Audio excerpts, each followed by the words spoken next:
Welcome to our channel columns collection. आज की इस वीडियो में हम रऊफ कलासरा साहब का जो कॉलम आपके सामने पेश करेंगे उसका उन्वान है छोटा बड़ा चोर। ये तो दाद दें पाकिस्तानी सियासतदानों और हुक्मरानों को कि उन्होंने अपनी कौम को बड़ी समझदारी से छोटे चोर बड़े चोर में तकसीम कर दिया है और अवाम इस तकसीम पर राज़ी और खुश है। मतलब मुकाबला अब चोरों और ईमानदारों में नहीं रहा बल्कि छोटे या बड़े चोर में है। तहरीक इंसाफ वाले जब जरदारी और शरीफों की बैरून मुल्क जायदादों और मनी लॉन्ड्रिंग के ताने देकर इन्हें बड़ा चोर कहते हैं तो नवाज शरीफ और जरदारी के हामी तहरीक इंसाफ को घड़ी चोर कहकर मुखातिब करते हैं। जब बात ज़्यादा बढ़ने लगती है तो फिर तहरीक इंसाफ के हामी कहते हैं हमारे वाले की चोरियां मामूली हैं, तुम्हारे वालों ने तो बड़े बड़े डाके मारे हैं। अब तहरीक इंसाफ के दोस्त वो जवाब नहीं दे सकते जो वो 4 साल पहले तक बड़े फ़ख्र से देते थे कि जनाब हमारा खान तो ईमानदार है, चोर तो तुम्हारे लीडर हैं।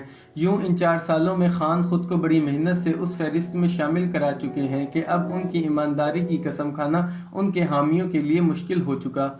लंदन से आए दोस्त नासिर काज़मी मुझे बताने लगे कि ओवरसीज़ पाकिस्तानी मुझसे खुश नहीं हैं। बताने लगे कि बरतानिया के एक शहर से किसी मेहरबान ने उन्हें बाकायदा फ़ोन करके मेरी शिकायत लगाई कि मैंने फ़ेसबुक पर आपकी रऊफ के साथ तस्वीर देखी थी। वो नौजवान मुझसे शायद नाखुश था कि खान साहब की मामूली चोरियों का मुकाबला शरीफ ख़ानदान या जरदारी से किया जाता है। मैंने कहा काज़मी भाई ये तो दाद दें इन लीडरों को कि उन्होंने लंदन और अमेरिका के जदीद जमहूरी माशरों में रहने वालों को कायल कर लिया है कि किसी भी सर्विंग या साबिक वज़ीर आज़म की छोटे मोटी चोरियां करने से फ़र्क नहीं पड़ता।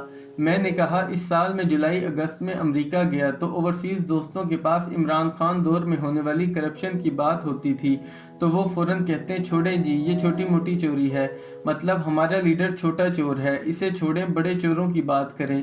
मैंने कहा काज़मी साहब दरअसल इमरान खान को बड़ा एडवांटेज है कि वो अभी एक दफ़ा वज़ीर आज़म बने हैं 3-3.5 साल के लिए। उनके मुखालफिन 3-3 दफ़ा वज़ीर आज़म बन चुके और 3-3 हुकूमतों में जो कारनामे थे वो सबके सामने आ चुके, लेकिन इमरान खान अभी एक दफ़ा वज़ीर आज़म बने हैं और वो शरीफों और जरदारी के मुकाबले पर बहुत शरीफ लगते हैं, वरना कसर खान साहब के दौर में भी कोई नहीं थी चाहे वो पहली दफ़ा वज़ीर आज़म बने थे। अगर किसी को याद हो तो जब 1991 में नवाज शरीफ वज़ीर आज़म बने तो उन्हें उस वक्त लेसर ईवल या कम बुराई का दर्जा दिया गया था, जबकि भुट्टो और जरदारी को बड़ी सियासी बुराई समझा गया। बताया जाता था कि इस मुल्क को असल तो जरदारी और बेनज़ीर भुट्टो ने लूटा है। नवाज शरीफ जो एक कारोबारी फैमिली से है मुल्क को तरक्की दिलाएगा, आलमी सतह पर पाकिस्तान को इज्जत दिलाएगा। उस वक्त शरीफ ख़ानदान पर करप्शन के बड़े स्कैंडल्स ना थे, ना नवाज शरीफ की पहली हुकूमत करप्शन पर तोड़ी गई थी। उस वक्त बड़ा विलन जरदारी था जिसका तोड़ करने के लिए नवाज शरीफ को लॉन्च किया गया। उस दौर में शरीफ ख़ानदान को मजलूम बनाकर पेश किया गया जिसे भुट्टो दौर में बड़ी मुश्किलात का सामना करना पड़ गया था और उनकी फैक्ट्रियां कारखाने भुट्टो ने जब्त कर लिए थे। अगर आपको याद हो तो नवाज शरीफ जब 1997 में दूसरी मरतबा हैवी मैंडेट के साथ वज़ीर आज़म बने तब भी शरीफ ख़ानदान पर करप्शन का ठप्पा लगना शुरू नहीं हुआ था। हाँ इतना था कि वो अपने असर और रसूख से ख़ानदानी कारोबार के लिए बैंकों से कर्जे और सरकारी फ़वाइद ले रहे थे। तब तक बेनज़ीर और जरदारी बड़े विलन थे और नवाज शरीफ को छोटी बुराई समझा जाता था।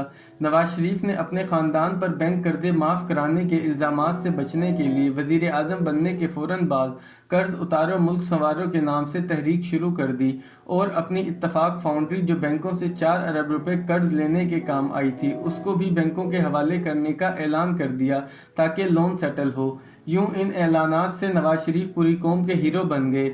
ये अलग वारदात थी कि इत्तफाक फाउंड्री की ज़मीन बैंकों को कर्ज सेटल करने के लिए देकर अपने एक अजीज़ को उसकी फ़रोख्त के ख़िलाफ़ स्टे ऑर्डर दिला दिया और बरसों बाद वतन वापस पहुंचकर वो ज़मीन वापस लेकर बैंकों को 4 अरब वापस करके उस प्रॉपर्टी को सुन्नती से रिहायशी का दर्जा देकर हाउसिंग सोसाइटी में तब्दील करा दिया। रिंद के रिंद रहे हाथ से जन्नत न गई। मैंने कहा शरीफ ख़ानदान पर असल करप्शन का धब्बा उस वक्त लगा जब नवाज शरीफ तीसरी दफ़ा वज़ीर आज़म बने और पनामा स्कैंडल सामने आया तो लोगों को पता चला कि क्या क्या वारदातें डाली गई थीं। पहली दफ़ा लोगों को एहसास हुआ कि किस पैमाने पर काम हुआ। मज़े की बात यह है कि सारा काम नवाज शरीफ की पहली हुकूमत से हो रहा था। उस वक्त ही लंदन के फ्लैट्स ऑफशोर कंपनियों के ज़रिए ख़रीदे गए जिनका इंकशाफ अब 2016 में हो रहा था। 24 برس لگے شریف خاندان کی دنیا بھر میں جائیدادوں کی تفصیلات سامنے آنے میں۔ یہ اس دور میں خریدے گئے جب شریف خاندان کو زرداری اور بے نظیر کے مقابلے میں کم برائی کا درجہ دیتے، کیونکہ اس وقت زرداری پر $80 ملین کی منی لانڈرنگ کا مقدمہ چل رہا تھا۔ یوں 2016 میں پہلی دفعہ لوگوں کو احساس ہوا کہ شریف خاندان کی حکومتیں زیادہ بڑی برائی تھیں، اور ان کے مقابلے میں عمران خان ابھرے تو ان کا تاثر ایسا بنا کہ وہ تو بالکل برائی نہیں ہے، بلکہ ان کے کریڈٹ پر تو کینسر ہسپتال، نمل یونیورسٹی اور ورلڈ کپ ہے۔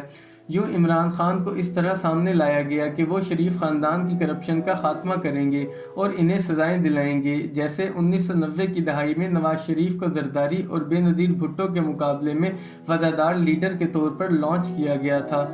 لوگوں کا خیال تھا کہ عمران خان تو اتنا ایماندار ہے کہ وہ وزیر اعظم ہاؤس میں پانی بھی سرکاری خرچ سے نہیں پیتا۔ جب خان صاحب کی حکومت شروع ہوئی تو میڈیا کو کہا گیا پہلے 100 دن ہمیں کچھ نہیں کہنا، پھر کہا گیا 6 ماہ، پھر 1 سال، اور پھر کہا ہمیں 5 سال بعد چیک کرنا۔ اس دوران اسد عمر نے وزیر خزانہ ہو کر لوگوں سے JIDC کے نام پر اکٹھے کیے گئے 300 ارب روپے اپنے اور عمران خان کے کاروباری دوستوں کو معاف کیے، شوگر والوں کو 4 ارب دے کر چینی باہر بھجوائی اور اس کی قیمت 22 روپے سے 100 روپے عبور کر گئی۔ LNG جو $3 پر مل رہی تھی وہ اسد عمر نے نہیں خریدنے دی، جو بعد میں $41 پر خریدی گئی۔ IPP سکینڈل میں 2000 ارب سے زائد ادائیگیاں ہوئیں۔ یارو دوستو، ATMs کو مشیر وزیر بنایا گیا، اور سب سے بڑھ کر پنجاب میں بزدار، مانیکا اور گجروں نے کام دکھائے، اور رہی صحیح کسر توشہ خانہ کی لوٹ سیل میں پوری ہو گئی۔